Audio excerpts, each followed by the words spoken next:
গীবত করা যেমন হারাম, মৃত মানুষের গীবত করাও হারাম। এবার আসেন বিস্তারিত যদি আরো একটু পরিচয় যদি আমরা জানতে চাই রাসূলের হাদিস থেকে, সহিহ মুসলিম শরীফের এক হাদিস। আপনি আমি যেরকম আমাদের সামনে যেমন আপনারা বসা, সাহাবায়ে কেরাম রাসূলের সামনে বসা আছেন, তো আল্লাহর পয়গম্বর সাহাবায়ে কেরামদের কাছে জানতে চাই, ও সাহাবীরা আতাদরুনা মাল গীবত, গীবত কি তোমরা কি জানো? সাহাবায়ে কেরাম জবাব দিলেন, ক্বালু আল্লাহু ওয়া রাসূলুহু আ'লাম। عن أبي هريرة رضي الله تعالى عنه قال أن رسول الله صلى الله عليه وسلم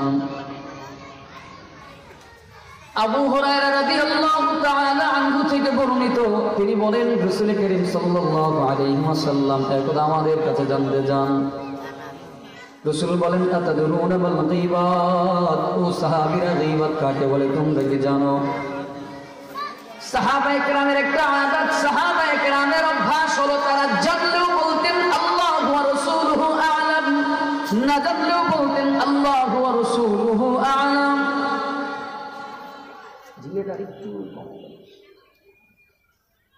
সাহাবায়ে কেরামের অভ্যাস হলো তারা জানলেও বলতেন আল্লাহ এবং আল্লাহর রাসূল ভালো জানেন, না জানলেও তারা জবাব দিতেন আল্লাহ এবং আল্লাহর রাসূল ভালো জানেন। এটা হলো সাহাবায়ে কেরামের আদত, সাহাবায়ে কেরামের অভ্যাস। এই সাহাবায়ে কেরামকে বলে যে সাহাবীরা পয়গম্বরের সামনে বসা, তারা কারা? এক একজন সাহাবী, যেমন হযরত আব্দুল্লাহ ইবনে মাসউদ তিনি পৃথিবীর শ্রেষ্ঠ মুফতি, হযরত আবু হুরায়রা তিনি পৃথিবীর শ্রেষ্ঠ মুহাদ্দিস, আব্দুল্লাহ ইবনে আব্বাস রাদিয়াল্লাহু তাআলা আনহু তিনি পৃথিবীর শ্রেষ্ঠ মুফাসসির। পৃথিবীর শ্রেষ্ঠ মুফতি গুলো, শ্রেষ্ঠ মুহাদ্দিস গুলো, শ্রেষ্ঠ মুফাসসির গুলো, তারা যখন তাদের কাছে পয়গম্বর যখন কিছু জানতে চাইতেন, তারা জবাব দিতেন আল্লাহু ওয়া রাসূলুহু আ'লাম। এই ব্যাপারে সঙ্গে সঙ্গে তারা জবাব দিতেন আল্লাহ এবং আল্লাহর রাসূল ভালো জানেন। পৃথিবীর শ্রেষ্ঠ মানুষগুলো তারা রাসূলের সামনে বলতেন আল্লাহ এবং আল্লাহর রাসূল ভালো জানেন। আর আজকে আপনার আমার আদত হলো, আপনার আমার অভ্যাস হয়ে গেল, আপনি আমি নিজেকে জাহির করতে চাই আমি ঈশ্বরচন্দ্র বিদ্যা মহাসাগর।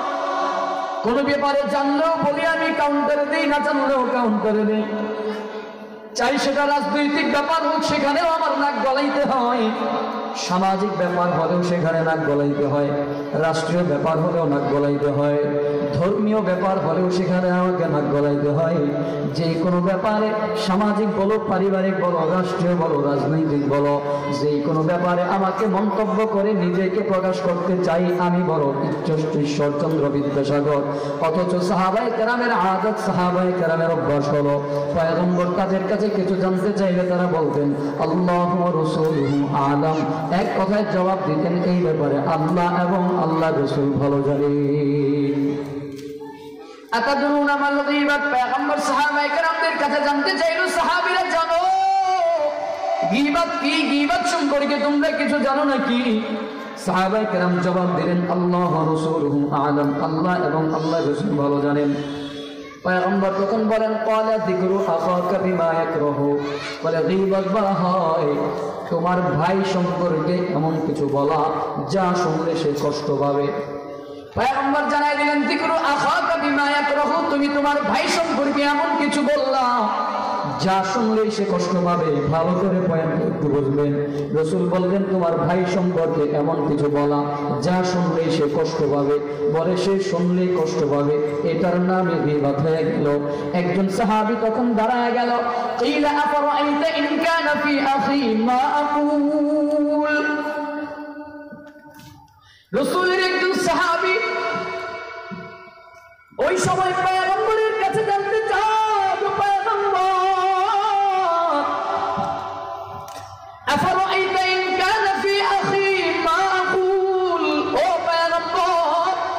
আমি যা বললাম সত্যি যদি তার মধ্যে সেই দোষ ত্রুটিগুলো থাকে, না আকুল আমি যা বললাম ইন কানা ফি আখি, যদি তার মধ্যে সেই দোষ ত্রুটিগুলো থাকে, আমি যা বললাম সেই অপরাধগুলো যদি সত্যি সে করে থাকে, তবে কি গীবত হবে? পয়গম্বর তখন জানায় দেন, পয়গম্বর তখন বলেন ক্বালা ইন কানা ফীহি মা তাকুলু ফাকাদ ইগতাবতাহু।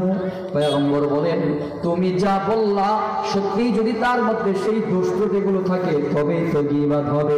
ওয়া ইন লাম তাকুন ফীহি মা তাকুলু ফাকাদ বাহাতাহু। আর যদি তার মধ্যে সেই দোষ ত্রুটিগুলো না থাকে তবে সেটা বহতান, তবে সেটা অপবাদ হয়ে যাবে। ভালো করে এই পয়েন্টটা, এই হাদিসটা বুঝলে গীবত সম্পর্কে বিষয়টা ভালো করে বুঝা যাবে। পয়গম্বর বলছেন যিকরু আখাকা বিমা ইয়াকরহু, তোমার ভাই সম্পর্কে এমন কিছু বলা যা শুনলে সে কষ্ট পাবে। একজন সাহাবী জানতে চাইলেন পয়গম্বর আমি যা বললাম সত্যি যদি তার মধ্যে সেই দোষ ত্রুটিগুলো থাকে তবে কি গীবত হবে, তবে সেটা কি গীবত হবে? রাসূল বলেন হ্যাঁ হ্যাঁ, তুমি যা দোষ ত্রুটি বললা তার মধ্যে যদি সেই দোষ ত্রুটিগুলো থাকে তবেই তো গীবত হবে। আর তার মধ্যে যদি সেই দোষ ত্রুটিগুলো না থাকে তবে সেটা গীবত নয়, তবে সেটা বহতান হবে, তবে সেটা অপবাদ হবে। রাসূল বলেন গীবত বহতানের চেয়ে, অপবাদের চেয়ে, গীবতের চেয়ে বহতান অপবাদ আরো মারাত্মক বড় গভীর গুনাহ, আরো বড় গুনাহ। এবার আসেন তাহলে জানলাম রাসূল বললেন কারো সম্পর্কে এতটুকু বললে গীবত হয়ে যাবে। এই গীবতের পরিসীমা সম্পর্কে যদি আরো একটু ভালো করে জানতে চাই, তামবিহুল গাফিলিন কিতাবের মধ্যে ইমাম ফকিহ রাহমাতুল্লাহ তাআলা জানায়া দেয়। ইমাম ফকিহ রাহমাতুল্লাহ তামবিহুল গাফিলিন কিতাবের মধ্যে বলে গীবতের পরিসীমা হলো, গীবতের সীমানা হলো কারো ব্যাপারে এতটুকু বলা যে অমুকের পোশাকটা বড়, অমুকের পোশাকটা ছোট, বলে এতটুকু বললেই গীবত হয়ে যাবে। কতটুকু? বলে তার পোশাকটা বড় হয়ে গেছে এতটুকু বললেই গীবত, বা তার পরনের পোশাকটা ছোট হয়ে গেছে এতটুকু বললেই গীবত। ও বন্ধুরা আমার, একটু বুঝে থাকলে বলবেন কারো ব্যাপারে যদি এতটুকু বললে গীবত হয় যে পোশাকটা বড় কিংবা ছোট, তো ওই মানুষটার দোষ ত্রুটিগুলো বর্ণনা করলে বলেন গীবত হবে কি হবে না? এবার আসেন আরো একটু সামনের দিকে আগাই। বুঝতেছেন তো কথা? বুঝতেছেন তো? চলেন আর একটু সামনের দিকে আগাই। গীবতের ব্যাপারে পয়গম্বর আকরাম সাল্লাল্লাহু আলাইহি ওয়াসাল্লাম কি বলেছেন? গীবতের শাস্তি সম্পর্কে যদি একটু এই পয়েন্ট নিয়ে যদি একটু আগাই, আপনার আমার পয়গম্বরের হাদিস তিরমিজি শরীফের এক হাদিসের মধ্যে পাওয়া যায় আপনার আমার পয়গম্বর عن أنس بن مالك رضي الله تعالى عنه قال رسول الله صلى الله عليه وسلم لما عرج بي مررت بقوم أسفار من نحاس يخمشون وجوههم وصدورهم فقلت من هؤلاء يا جبريل قال هؤلاء الذين يأكلون لحوم الناس ويقعون في أعراضهم। আপনার আমার পয়গম্বর যখন মেরাজের মধ্যে যখন গেলেন, আনাস বিন মালিক রাদিয়াল্লাহু তাআলা আনহু থেকে বর্ণিত, তিনি বলেন পয়গম্বর বলেছেন লাম্মা উরিজা বি মাররতু বিকওমিন আসফারু মিন নুহাস।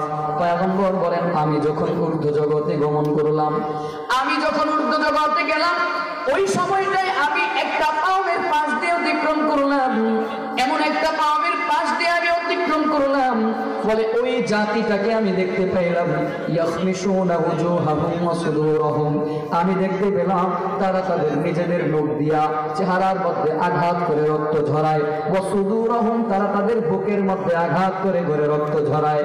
পয়গম্বর বলেন আমি তাদেরকে দেখতে পাইলাম তারা পাথরের গোশতগুলো চাবায়া চাবায়া খায়, দেখলাম তাদের মুখ দিয়ে চেহারার মধ্যে আঘাত, দেখলাম বুকের মধ্যে আঘাত। এ বাবা, জাহান্নামীদের নখগুলো কিন্তু আপনার আমার দুনিয়ার নখের মতো নরম নখ হবে না, আপনার আমার দুনিয়ার নখগুলো কিন্তু নরম। এই নখগুলো চাইলে নখ দিয়ে এক নখ আরেক নখ দিয়ে খুলে খুলে নখগুলো নষ্ট করে ফেলা যায়, আবার ব্লেড দিয়ে কেটে ফেলা যায়। কিন্তু জাহান্নামীদের নখ কিন্তু এত নরম হবে না, এত নরম হবে না। দুনিয়ার নখগুলো নরম হওয়া সত্ত্বেও যদি চামড়ার মধ্যে একটু আঁচড় মারেন ছিলে যায়, নষ্ট হয়ে যায়। দুনিয়ার নরম নখগুলো গিয়ে যদি চামড়ার মধ্যে যদি চিমটি মারেন চামড়া কেটে যায়। কিন্তু জাহান্নামীদের নখগুলো কিন্তু দুনিয়ার মধ্যে এত নরম নখ হবে না। জাহান্নামীদের নখগুলো হবে লোহার মতো করে বড় বড় শক্ত শক্ত নখ। জাহান্নামীদের নখগুলো হবে লোহার মতো করে বড় বড় উঁচু উঁচু ধারদার নখ হবে, শক্ত শক্ত নখ। পয়গম্বর বলেন ইয়াখমিশুনা ওয়ুজুহাহুম ওয়া সুদুরহুম, বলে আমি দেখতে পেলাম তারা তাদের নিজেদের নখ দিয়ে চেহারার মধ্যে আঘাত করে করে রক্ত ঝরাইতেছে। আমি দেখলাম তারা তাদের চেহারার মধ্যে আঘাত করে, ওয়া সুদুরহুম বুকের মধ্যে আঘাত করে রক্ত ঝরায়। দেখলাম তারা তাদের পাঁজরের গোশতগুলো চাবায় চাবায় খায়। পয়গম্বর বলেন ফাকুলতু মান হাউলাই ইয়া জিবরিল, জিজ্ঞেস করলাম জিবরাইল এরা কারা? মান হাউলাই এরা কারা জিবরাইল?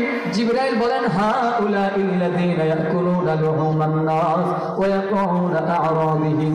জিবরাইল তখন দুইটা গুণের কথা বললেন, দুইটা শ্রেণীর মানুষের কথা বললেন। জিবরাইল বলেন হাউলাইল্লাযীনা ইয়াকুলুনা লুহুমান নাস ওয়া ইয়াকুলুনা আ'রাদিহিম। জিবরাইল বলেন এরা দুনিয়াতে মানুষের গোশত ভক্ষণ করত, গোশত খাইত এবং মানুষকে সামনাসামনি মানুষকে অপমান অপদস্থ করেছে। জিবরাইল বললেন এরা দুনিয়াতে মানুষের গোশত খাইতো, গোশত ইয়াকুলুনা লুহুমান নাস, মানুষের গোশত খাইতো। ওয়া ইয়াকুলুনা ফি আ'রাদিহিম, এরা মানুষকে অপমান অপদস্থ করেছে, সামনাসামনি আঘাত করেছে। এবার আছেন দুনিয়াতে মানুষের গোশত খাওয়ার ব্যাপারটা কি? গোশত খাওয়ার ব্যাপারটা সম্পর্কে যদি আমরা একটু জানতে চাই, কুরআনুল কারীমের দিকে যদি তাকাই, আল্লাহ পাক রব্বুল আলামিন সূরা হুজুরাতের 12 নম্বর আয়াতের মধ্যে বলেন ওয়ালা তাজাসসু ওয়ালা ইয়াগতাব বা'দুকুম বা'দা। আল্লাহ তাআলা বলেন খবরদার একে অপরের দোষ ত্রুটি অন্বেষণ করবা না, দোষ ত্রুটি তালাশ করো না। আল্লাহ তাআলা নিষেধ করেছেন ওয়ালা তাজাসসু ওয়ালা ইয়াগতাব বা'দুকুম বা'দা, একজন আরেকজনের দোষ ত্রুটি অন্বেষণ করো না, একজন আরেকজনের গীবত করো না, পরনিন্দা করো না, দুশ্চর্চা করো না। আল্লাহ তাআলা জানায় দেন আইয়ুহিব্বু আহাদুকুম আইয়াকুলা লাহমা আখিহি মাইদান। এই বান্দারা আমার, আল্লাহ পাক বলেন তোমরা কি কেউ পছন্দ করবা? আইয়ুহিব্বু আহাদুকুম, তোমাদের মধ্য থেকে কেউ কি পছন্দ করবা? বলে কোনটা? আইয়াকুলা লাহমা আখিহি মাইদান, যে মৃত ভাইয়ের গোশত খাওয়াকে তোমরা কি কেউ পছন্দ করবা? আল্লাহ পাক নিজে জানতে চায়, নিজেই জানায় দেন ফাকারিতুমু, নিশ্চয়ই এটাকে তোমরা অপছন্দ করবা, ঘৃণা করবা। আল্লাহ পাক এজন্য জানায় দেয় কেউ যদি গীবত করে থাকো ওয়াত্তাকুল্লাহ, আল্লাহকে ভয় করো, ভয়, আল্লাহকে ভয় করো, ভয়। ইন্নাল্লাহা তাওয়াবুর রহিম, আল্লাহকে ভয় করে আল্লাহর কাছে তওবা করো, ইস্তেগফার করো, নিশ্চয়ই আল্লাহ তাআলা তোমার ইস্তেগফার গ্রহণ করে নেওয়ালা, তোমার গুনাহকে মাফ করে নেওয়ালা। আওয়াজ করে একবার বলেন না আল্লাহু আকবার।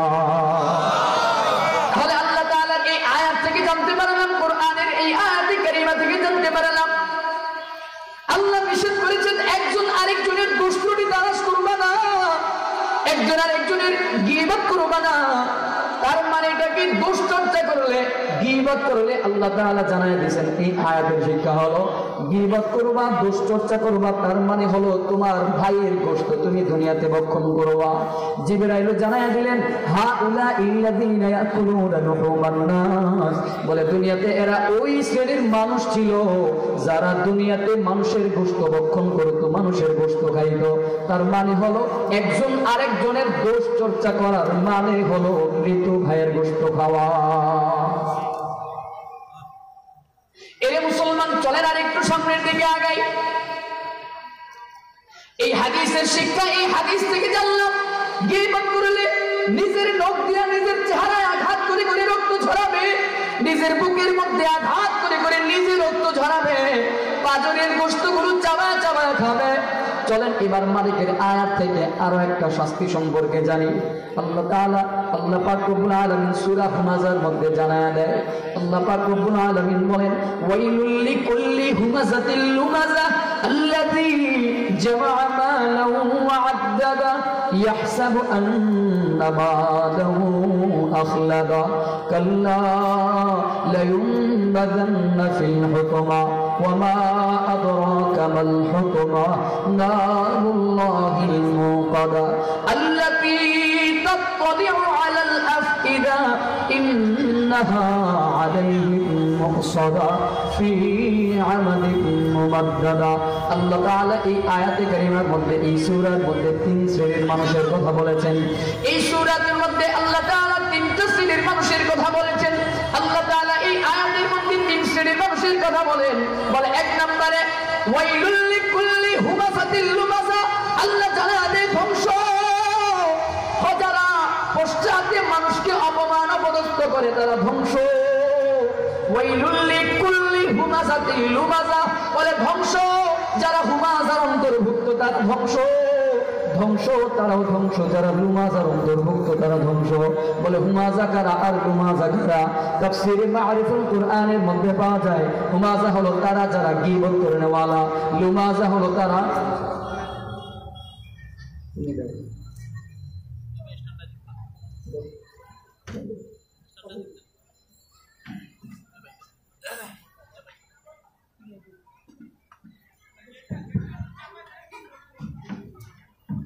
আমরা সকলে বলি আলহামদুলিল্লাহ। আমাদের মাঝে ইতিমধ্যে উপস্থিত হয়েছেন আজকের এই মাহফিলের প্রধান অতিথি জনাব আলহাজ আতিকুর রহমান নান্নু মুন্সি সাহেব, আমির বাংলাদেশ খেলাফত আন্দোলন নারায়ণগঞ্জ জেলা, এবং উপস্থিত হয়েছেন আমাদের আজকের আলোচক মুফতি ইয়াহিয়া বিন নজরুল ইসলাম সাহেব। নারায়ে তাকবীর, নারায়ে তাকবীর। প্রধান অতিথির আগমন, শুভেচ্ছার স্বাগতম। প্রধান অতিথির আগমন। আলহামদুলিল্লাহ, অল্প কিছুক্ষণের মধ্যেই আমাদের স্টেজে আগমন করবেন এবং আমাদের মাওলানা মাসুদ বিল্লাহ ইলিয়াস সাহেব আলোচনা করবেন। তারপর করেই আমাদের মিটফোর্ড হাসপাতাল মসজিদের সম্মানিত খতিব, বাংলাদেশের বিশিষ্ট আলেমে দ্বীন, বিশিষ্ট মুফাসসির জনাব হযরত মাওলানা মুফতি ইয়াহিয়া বিন নজরুল ইসলাম সাহেব দামাত বারাকাতুহু, উনি আলোচনা করবেন ইনশাআল্লাহ। আলহামদুলিল্লাহ বলেন, জোরে বলেন আলহামদুলিল্লাহ। আমি কিন্তু বসার পরেই বলছি, আমি কিন্তু আলোচনা করার জন্য বসি নাই। প্রতি বছরে আছে 5-10 মিনিট একটু দোয়া নিতে, ওই দোয়া নেওয়ার জন্যই বসছি।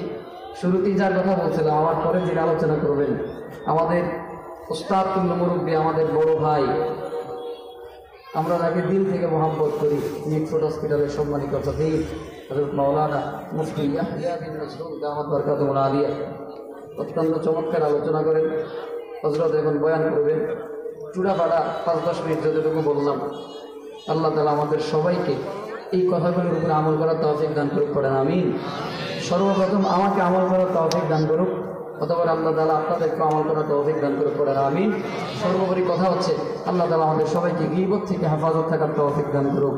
ওই মূল পয়েন্ট এটাই, আমরা আজকের আলোচনা থেকে এতটুকু শিক্ষা গ্রহণ করব, এতটুকু আমরা সবক নিয়ে যাব যে দুনিয়াতে যতদিন বাঁচবো একজন আরেকজনের কোনো দোষ ত্রুটি বর্ণনা করবো না ইনশাআল্লাহ। রাজি আছি ইনশাআল্লাহ?